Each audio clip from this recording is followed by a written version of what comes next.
ಕೇವಲ ಸಿದ್ದರಾಮಯ್ಯನವರಿಗೆ ರಾಷ್ಟ್ರೀಯ ಮಟ್ಟದಲ್ಲಿ ಉತ್ತರ ಧಾರಾಳ ಕೊಡಿರಿ ಸರ್. ಬ್ರೇಕಿಂಗ್ ಪ್ಲೇ ಆಗಿದೆ, ಅದನ್ನ ನಾನು ಆ ಪ್ರಶ್ನೆನೂ ಸೇರಿಸಿ ಉತ್ತರ ಕೊಡಿರಂತೆ. ಇಲ್ಲಿ ಕೇವಲ ಸಿದ್ದರಾಮಯ್ಯನವರಿಗೆ ರಾಷ್ಟ್ರೀಯ ಮಟ್ಟದ ಹುದ್ದೆ ಕೊಟ್ಟ ವಿಚಾರ ಮಾತ್ರ ಅಲ್ಲ, ಎಷ್ಟೇ ಪ್ರಯತ್ನ ಪಟ್ಟರೂ ಕೂಡ ಕಾಂಗ್ರೆಸ್ನಲ್ಲಿ ಈ ಕುರ್ಚಿ ಚರ್ಚೆ ನಿಲ್ಲಿಸ್ಲಿಕ್ಕೆ ಸಾಧ್ಯ ಆಗ್ತಾ ಇಲ್ಲ. ರಂಭಾಪುರಿ ಶ್ರೀಗಳು ಹೇಳಿದ್ರು DK ಶಿವಕುಮಾರ್ ಅವರು ಇದು CM ಆಗಲಿ ಅಂತ ಹೇಳಿ. ಈಗ ಶ್ರೀಗಳು ಕಾಂಗ್ರೆಸ್ ಪಕ್ಷದವರಲ್ಲ, ಅವರೇನೋ ಅವರ ವೈಯಕ್ತಿಕ ಅಭಿಪ್ರಾಯವನ್ನು ಹೇಳಿದ್ದಾರೆ ಅನ್ನೋ ಉತ್ತರ ಬರಬಹುದು. ಆದರೆ ಕಾರ್ಯಕ್ರಮದ ಓಪನಿಂಗ್ ರಿಮಾರ್ಕ್ಸ್ ಅಲ್ಲಿ ಚಂದ್ರಶೇಖರ್ ಅವರು ಹೇಳಿದ್ರು ರೀಡ್ ಬಿಟ್ವೀನ್ ದ ಲೈನ್ಸ್ ಅಂತ. ಇದನ್ನ ಹಿಂಗೆ ಕನೆಕ್ಟ್ ಮಾಡ್ಬೋದಾ? ನಿಖೇತ್ ಅವ್ರು ಕ್ಲಾರಿಫೈ ಮಾಡಿ. ಲಿಂಗಾಯತ ಸಮುದಾಯದ ಶ್ರೀಗಳು ಬಂದು ಒಕ್ಕಲಿಗ ಸಮುದಾಯದ DK ಶಿವಕುಮಾರ್ ಅವರು CM ಆಗಲಿ ಅಂತಾರೆ. ಯಾವಾಗ? ಕುರುಬ ಸಮುದಾಯ ಅಥವಾ ಅಹಿಂದ ಸಮುದಾಯದ ಮಾಸ್ ಲೀಡರ್ ಆದ ಸಿದ್ದರಾಮಯ್ಯನವರು ಕೆಳಗಿಳಿಬೇಕು ಅನ್ನೋ ಚರ್ಚೆ ನಡೀತಿರೋ ಸಂದರ್ಭದಲ್ಲಿ ಅಲ್ಲಿಗೆ ಕನ್ಸಾಲಿಡೇಷನ್ ಕೇವಲ ಸಿದ್ದರಾಮಯ್ಯನವರ ಬಳಿಯಲ್ಲಿ ಮಾತ್ರ ಇಲ್ಲ, ಲಿಂಗಾಯತ ಸಮುದಾಯ ಕೂಡ ಒಕ್ಕಲಿಗ ನಾಯಕನಿಗೆ ಬೆಂಬಲವಾಗಿ ನಿಲ್ಲುತ್ತೆ. ಅಲ್ಲಿಗೆ ಕನ್ಸಾಲಿಡೇಷನ್ ಈ ಕಡೆನೂ ಆಗ್ತಿದೆ ಅನ್ನೋ ಸೂಚನೆನಾ ಇದು? ಇದಕ್ಕೆ ಪೂರಕವಾಗಿ DK ಶಿವಕುಮಾರ್ ಅವರು ಹೇಳ್ಬಿಟ್ರಪ್ಪ, ಲಿಂಗಾಯತರು OBC, ಒಕ್ಕಲಿಗರು OBC. ಅದೊಂದು ರಿಯಾಕ್ಷನ್ ಹಾಕೊಳ್ಳಿ DK ಶಿವಕುಮಾರ್ ಅವರು. ಅದಾದ್ಮೇಲೆ ನಿಖೇತ್ ಅವರು ಉತ್ತರ ಕೊಡ್ತಾರೆ.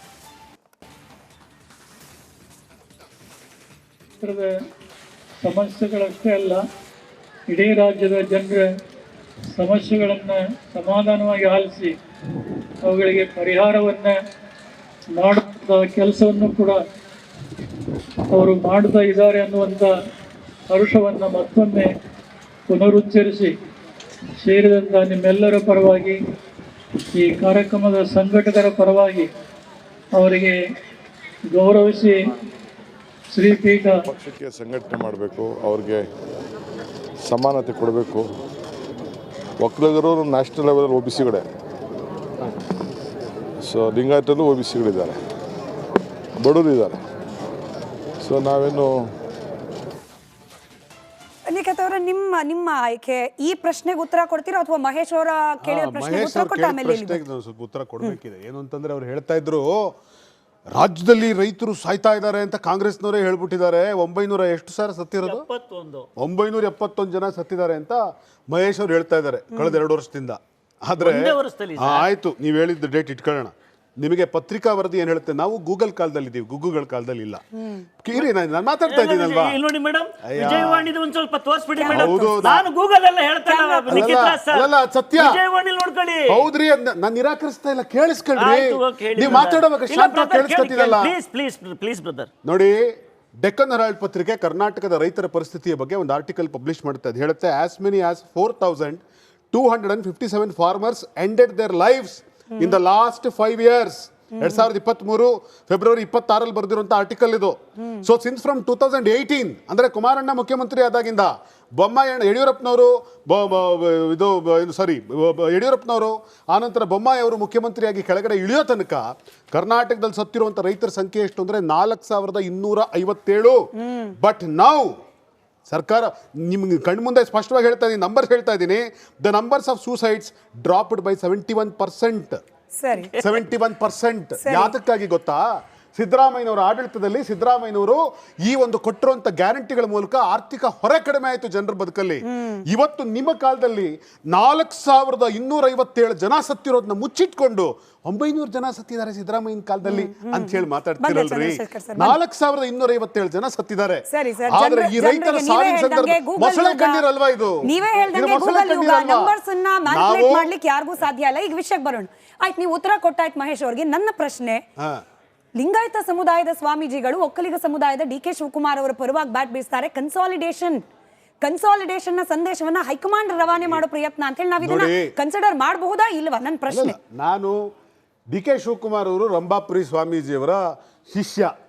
ಅಂದ್ರೆ ಅನೇಕ ಬಾರಿ ಅವರು ಮಠಗಳಿಗೆ ಹೋಗ್ತಾರೆ, ಅಲ್ಲಿ ಅವರು ನಡ್ಕೊಳ್ತಾರೆ. ಹಿಂಗಾಗಿ ಸಹಜವಾಗಿ ಅವರು ಆ ಮಠದ ಗುರು ಆಗಿರೋದ್ರಿಂದ ಅವರು ಒಂದು ಮಾತು ಹೇಳಿರ್ತಾರೆ, ಸೊ DK ಶಿವಕುಮಾರ್ ಅವ್ರಿಗೆ ಅವಕಾಶ ಸಿಗಬೇಕು ಅಂತ. ತಪ್ಪೇನೂ ಇಲ್ಲ ಮಾತೊಳಗಡೆ, ಖಂಡಿತವಾಗಿಯೂ ತಪ್ಪೇನಿಲ್ಲ. DK ಶಿವಕುಮಾರ್ ಅವರಿಂದ ಇರ್ತಕ್ಕಂಥ ಅಭಿಮಾನಿಗಳು DK ಶಿವಕುಮಾರ್ ಅವರು ಮುಖ್ಯಮಂತ್ರಿ ಆಗಬೇಕು ಅಂತ ಬಯಸಿದ್ರೆ ಅದರೊಳಗೆ ಯಾವ ತಪ್ಪು ಇಲ್ಲ. DK ಶಿವಕುಮಾರ್ ಅವರು ಕೂಡ ತಾನು ಮುಖ್ಯಮಂತ್ರಿ ಆಗಬೇಕು ಅಂತ ಬಯಸಿದ್ರು ತಪ್ಪಿಲ್ಲ. ಯಾಕೆ ಅಂತಂದ್ರೆ ಅವರೊಬ್ಬ ರಾಜಕಾರಣಿ, ಸನ್ಯಾಸಿ ಅಲ್ಲ. ಸಿದ್ದರಾಮಯ್ಯನವ್ರ ಹಿಂದೆ ಇರುವಂತ ಅಭಿಮಾನಿಗಳು ಸಿದ್ದರಾಮಯ್ಯನವರೇ 5 ವರ್ಷ ಇರಬೇಕು ಅಂತ ಹೇಳೋದು ತಪ್ಪಲ್ಲ. ಸಿದ್ದರಾಮಯ್ಯನವರು ಗಟ್ಟಿಯಾಗಿ 5 ವರ್ಷ ಆಡಳಿತ ಕೊಡಬೇಕು ಅಂತ ಅವ್ರ ಸುತ್ತ ಇರುವಂಥ ನಾಯಕರು ಹೇಳೋದು ತಪ್ಪಲ್ಲ. ಸಿದ್ದರಾಮಯ್ಯನವರೇ ನಾನು 5 ವರ್ಷ ಇರ್ತೀನಿ ಅಂತ ಹೇಳೋದು ತಪ್ಪಲ್ಲ. ಯಾಕೆಂದ್ರೆ ಅವರು ಸನ್ಯಾಸಿ ಅಲ್ಲ, ಅವ್ರು ರಾಜಕಾರಣಿ. ಸೊ ಹಿಂಗಾಗಿ ಅವ್ರವ್ರ ಮಹತ್ವಾಕಾಂಕ್ಷೆಗಳಿಗೋಸ್ಕರ ನಾನು ಮಹತ್ವಾಕಾಂಕ್ಷೆ ಇಟ್ಕೊಂಡೆ ರಾಜಕಾರಣ ಮಾಡಕ್ ಬಂದಿದ್ದೀನಿ. ಅಲ್ಲಿಗೆ ಬಿಜೆಪಿ ಹಿಂಗಿರ್ಬೇಕಾದ್ರೆ ವಿಜಯೇಂದ್ರ ಬೇಡ ಅಂದ್ರೂ ಕೂಡ ತಪ್ಪಲ್ಲ, ಅವ್ರು ಹೌದು ಸನ್ಯಾಸಿ ಅಲ್ಲ. ಹೌದು ತಪ್ಪಲ್ಲ. Done. ವಿಜಯೇಂದ್ರನ್ನ ಇವತ್ತು ಅವ್ರೇನ್ ವಿರೋಧ ಮಾಡ್ತಿದ್ದಾರೆ ಅದು ತಪ್ಪಲ್ಲ. ಸೋಮಣ್ಣ ಅವ್ರು ವಿಜಯೇಂದ್ರ ನಾಯಕತ್ವ ಏನ್ ವಿರೋಧ ಮಾಡ್ತಿದ್ದಾರೆ ಅದು ತಪ್ಪಲ್ಲ. ರಮೇಶ್ ಜಾರಕಿಹೊಳಿ ಅವರು ವಿಜಯೇಂದ್ರ ನಾಯಕತ್ವ ಏನ್ ವಿರೋಧ ಮಾಡ್ತಿದ್ದಾರೆ ಅದು ಅಲ್ಲಿಗೆ ತಪ್ಪಲ್ಲ. ವೋಟ್ ಹಾಕಿ ಇವತ್ತು ಜನ ಇಂಥವ್ರು ಮುಖ್ಯಮಂತ್ರಿಯಾಗಿ ರಾಜ್ಯವನ್ನು ಹಿಂಗ್ ನಡೆಸಲಿ ಅಲ್ಲ, ಇವತ್ತು ಈಶ್ವರಪ್ಪನವರು ಏನ್ ವಿಜಯೇಂದ್ರ ನಾಯಕತ್ವ ವಿರೋಧ ಜನ ಮಾಡ್ತಿದ್ದಾರೆ ಅಲ್ಲಿಗೆ ಅದು ತಪ್ಪಲ್ಲ. ಲಾಜಿಕ್ ಎಂಡ್ಸ್ ಎಲ್ಲಿ ಅಂದ್ರೆ ಎಲ್ಲಿ ಜನ ಯಾರ ಮೇಲೆ ವಿಶ್ವಾಸ ಇಟ್ಟು ಇಂಥವ್ರ ಆಡಳಿತದಲ್ಲಿ ನಾವ್ ಇರ್ಬೇಕು ಅಂತ ಬಯಸ್ತಾರಲ್ಲ ಅದು ತಪ್ಪು. ಯಾಕಂದ್ರೆ ರಾಜಕಾರಣಿಗಳು ಮಹತ್ವಾಕಾಂಕ್ಷಿಗಳು, ಕುರ್ಚಿ ಮೇಲೆ ಕಾನ್ಸಂಟ್ರೇಷನ್, ಜನರ ಕಡೆ ಕಾನ್ಸಂಟ್ರೇಷನ್ ಕಮ್ಮಿ. ಹಂಗೇನಾ? ನೋಡಿ ಜನರ ಮೇಲೆ ನಮ್ಮ ಕಾನ್ಸಂಟ್ರೇಷನ್ ಇರುವ ಕಾರಣದಿಂದಲೇ ನಾನು ಹೇಳಿದ್ದು. ಇವರದ್ದೇ ರಿಪೋರ್ಟ್ ಹೇಳ್ತಿರೋ ಪ್ರಕಾರ ಇವತ್ತು ರಾಜ್ಯದಲ್ಲಿ 71% ರೈತರ ಆತ್ಮಹತ್ಯೆಯಲ್ಲಿ ಕಡಿಮೆ ಆಗಿದೆ. ಮತ್ತು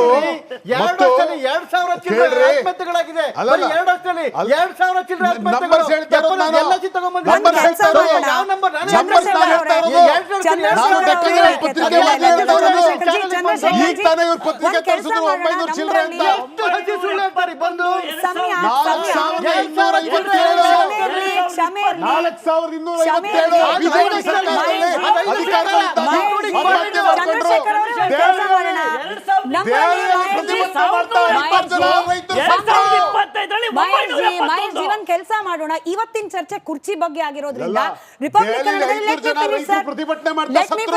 ನಿಖೇತ್ ಸರ್ ನೀವೇ ಬನ್ನಿ, ನಮ್ದ್ರಲ್ಲಿ ಮೆಗಾ ಡಿಬೇಟ್ ಅಂತೇಳಿ ಪ್ರತಿ ವೀಕೆಂಡ್ ನಡೆಯುತ್ತೆ. ಅದರಲ್ಲಿ ಯಾವ ಸರ್ಕಾರ ಇರ್ಬೇಕಾದ್ರೆ ಜನರ ಹಾಗೆ ರೈತರ ಪರಿಸ್ಥಿತಿ ಹೆಂಗಿತ್ತು ಅಂತಾನೆ ಒಂದು ಡಿಬೇಟ್ ಮಾಡ್ಬಿಡೋಣ. ಇವತ್ತಿನ ಚರ್ಚೆ ಅದಕ್ಕೆಲ್ಲ ವಾಪಸ್ ಬನ್ನಿ ಕುರ್ಚಿ.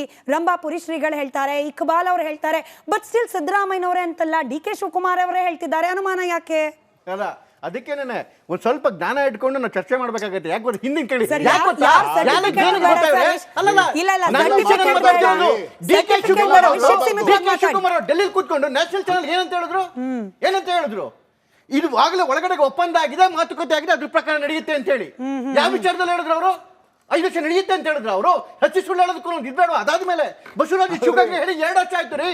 ಕೆಲವೇ ದಿನಗಳಲ್ಲಿ DK ಶಿವಕುಮಾರ್ ಅವರು ಮುಖ್ಯಮಂತ್ರಿ ಆಗ್ತಾರೆ ಅಂತ ಹೇಳಿ, ಕೆಲವೇ ದಿನಗಳಲ್ಲಿ ಅಂತೇಳಿ ಏನು ಆಕ್ಷನ್ ತಗೊಂಡಿದ್ದಾರೆ ಇಲ್ಲ ಅನ್ನೋದಕ್ಕೆ ಬಸವರಾಜ ಶಿವಗಂಗೆ ಮೇಲೆ KN ರಾಜಣ್ಣವರು ಹೇಳ್ತಾರಲ್ಲ, ಸೆಪ್ಟೆಂಬರ್ ಅಲ್ಲಿ ಕ್ರಾಂತಿ ಆಗುತ್ತೆ ಅಂತ ಹೇಳಿ 5 ವರ್ಷ ಸಿದ್ದರಾಮಯ್ಯ ಮುಖ್ಯಮಂತ್ರಿ ಆಗಿದೆ.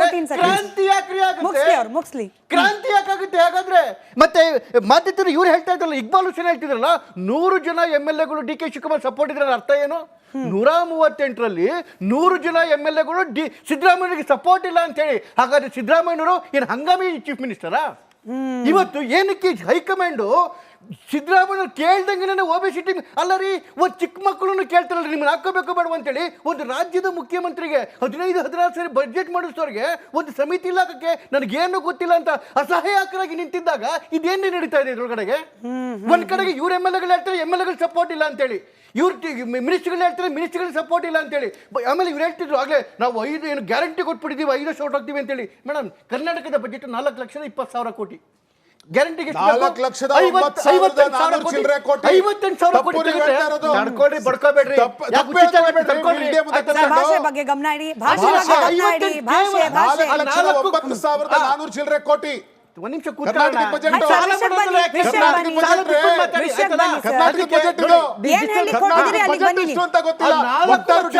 ಬಜೆಟ್ ಅಲ್ಲಿ ಕೇವಲ 58,000 ಕೋಟಿ ಮಾತ್ರ ಗ್ಯಾರಂಟಿಗೆ ಬೇಕಾಗಿರೋದು.